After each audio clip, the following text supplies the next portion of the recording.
Vamos lá, galera, olha só. Vou fazer a correção das atividades da página 99, certo? A gente vai fazer a correção das páginas 99. Então, peguem o livro. Ah, não entendeu? Volta o vídeo para vocês acompanharem com calma. Vocês podem ver esse vídeo quantas vezes forem necessárias, tá bom? A questão 6 está assim, ó. Explica a seguinte afirmação. A Constituição limitaria os poderes do monarca. O que seria isso? A Constituição que eu falei, que foi lá a tentativa de elaboração de uma nova Constituição vigente para a França, e aí tem o contexto da Revolução. O que acontece? A gente está falando do poder absolutista. As ideias do iluminismo é contra o poder absolutista. Então, tecnicamente, essa Constituição ela limitaria os poderes do monarca. Ou seja, ela vai falar sobre a divisão dos poderes aí. Ok? Tranquilo, entenderam? Vocês vão colocar de uma maneira que dê a entender que esse poder ele vai ser parado, que ele vai ser fragmentado. Tranquilo? Uma resposta pessoal, mas vocês podem colocar, ok? Ótimo. 7 é para verdadeiro ou falso. Então, a gente tem a questão aí, a letra A. Lembra que toda vez que eu olhar para baixo, porque eu tô com o livro, tá, gente? Tô olhando aqui. A. Era uma assembleia convocada com certa frequência pelos monarcas franceses desde Luís XVI? Verdadeiro ou falso? Falso. Lembra que a última foi não convocava há 175 anos, certo? B. O sistema de voto tradicional dos Estados Gerais favorecia transformações sociais na França? As transformações sociais na França? Falso. C. Foram convocados às vésperas da Revolução na tentativa de se encontrar saídas para a crise geral que abalava o país? Certo, verdadeiro. D. O terceiro estado lutou contra o tradicional sistema de votação dos Estados Gerais? Verdadeiro. E. A recusa do terceiro estado na votação por estados acabou dando início à Revolução Francesa? Verdadeiro. Ok? Passa a página.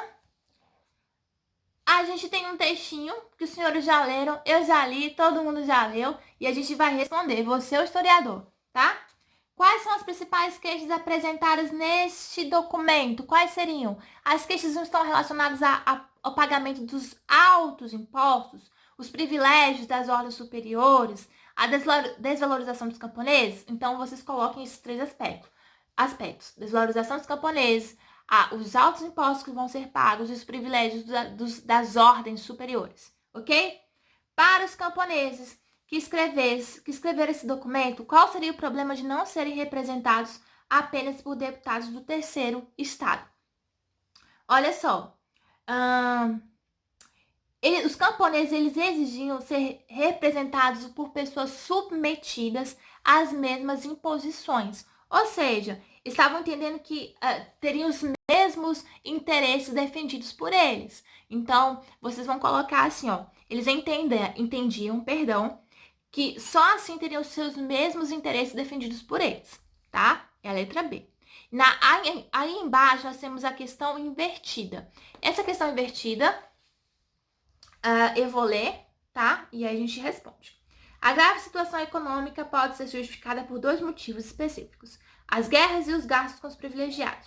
A administração das contas públicas vinha se arrastando desde o governo de Luís XV e algumas escolhas políticas com o financiamento da independência das 13 colônias contra a Inglaterra resultaram em uma grande dívida, já que os gastos do Estado absolutista francês eram maiores que a arrecadação de impostos. Então, qual seria a pergunta? Como se justifica, acho que ninguém acertou, como se justifica a crise econômica francesa nos anos anteriores à Revolução? Como se justifica a crise econômica francesa nos anos anteriores à Revolução? Tá bom? Olha só. Temos aí na página 101. Página 101, questão número 1.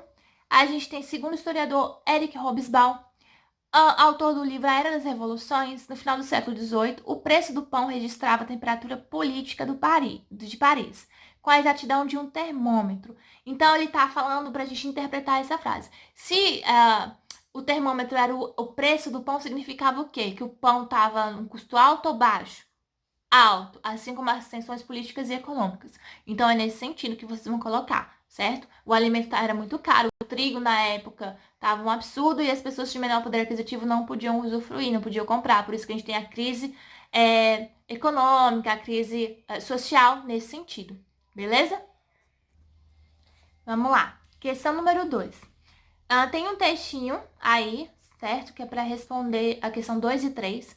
Nós já lemos e a gente eu vou só pontuar aqui algumas coisas. Justifique com suas palavras a importância dada pelo autor do terceiro estado. Quem é o terceiro estado? É o povo, é o camponês, é a população. Então, o povo, o terceiro estado, ele é responsável por dar sustentação à economia. Por isso que ele está falando aqui sobre a questão dessa importância. Enquanto os outros estados que a gente já viu, eles usufruíam de privilégios, ok? Ou seja, enquanto o terceiro estado trabalhasse, o segundo e o primeiro, que é o clero e a nobreza, estariam de boa, tranquilaços aí, tá? A questão 3. Sobre o episódio da convocação dos Estados Gerais, tratado no trecho acima, responda.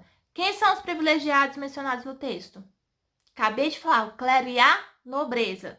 B. O que reivindicava o terceiro estado na Assembleia dos Estados Gerais em relação à forma como se dava a votação?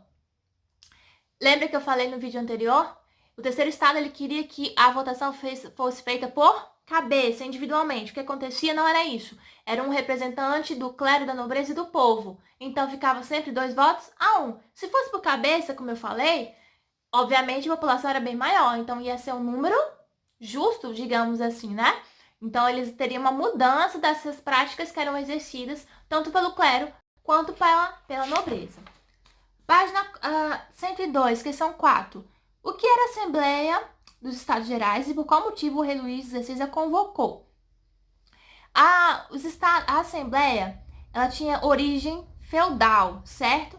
Então, a gente está falando de uma sociedade que era formada por uma camada de uma sociedade estamental. O que é uma sociedade estamental? Onde não há hierarquia, onde não há mobilidade social. Você nasceu rico, vai morrer rico. Você nasceu pobre, vai morrer pobre.